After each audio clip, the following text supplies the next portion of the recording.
This is a Raspberry Pi Zero, and this is a $5 bill. What does $5 have to do with this small little board?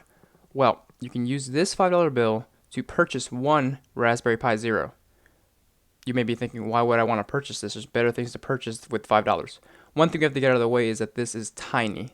It's so tiny that I can put it in the palm of my hand, stick it in my pocket, and go to Starbucks. But the most significant thing about this small little chip is that it's a fully functioning computer. And you may be contradicting me or arguing with me saying that this in no way relates to your computer that you have at home or that you use at school or at work. But let's put one thing in perspective. This is an iPhone 5S. Many would argue that this is a pocket-sized computer that I carry to day and use on a day-to-day basis.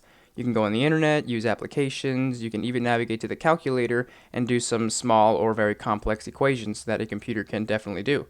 10 plus 5 is 15 if you didn't know.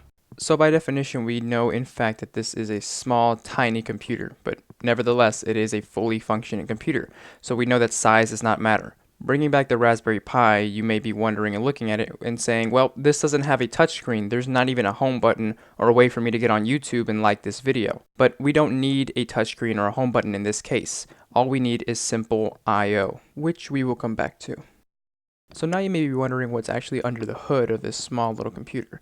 Well, processor-wise, we have a 1 GHz ARM 11 core CPU, and for memory, we have 512 megabytes of LPDDR2 SDRAM, which doesn't sound like a lot compared to your phone, but in this small form factor, it's a lot. You also have a micro SD slot for storage, a mini HDMI for video, and a micro USB for data, and also a micro USB for power. You also get an unpopulated 40-pin GPIO, so basically what you would have to do is actually solder on the GPIO header on there.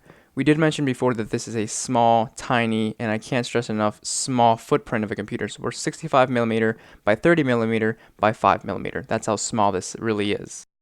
Coming back to I/O for a second, we're going to need, of course, a few things to make it work. An SD card for storage and operating system. You're also going to need power to power the device.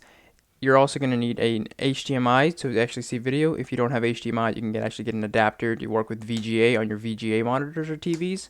If you want, you also need to get more ports to actually access more things and peripherals. Also, it's optional. You can also get a Wi-Fi dongle to actually work with it to connect to the internet. And lastly, if you have a 3D printer handy, you can 3D print a case for it. Now, putting this all together isn't very hard and it doesn't take a long time, but to make it work, of course, you do need all these peripherals, I feel, to actually get a full experience and actually using it properly for what it is. If you want, I connect mine to a TV. I use a 32GB SD card for storage. I use Raspy and Jessie on there because that's the only one you can use that I recommend. And of course, there's a lot of other things you can do in terms of coding. You can create a server, you can create a security system, and the list goes on and on. There's just so many things. I'll link a lot of links in the bottom description to show you exactly where you can pick up all these accessories, the Raspberry Pi Zero, and a lot of projects that you can find to build if you already own a Pi Zero or a Raspberry Pi in general. I hope you guys did enjoy this video. It was just a quick video to give an overview of the accessories and what the Raspberry Pi Zero is capable of and how far we've come. If you guys want a more in-depth video or a starter video to show you exactly how to get started with it or how to use it, let me know by giving me a like. Hope you guys enjoyed this video. I'll talk to you in the next one. Peace.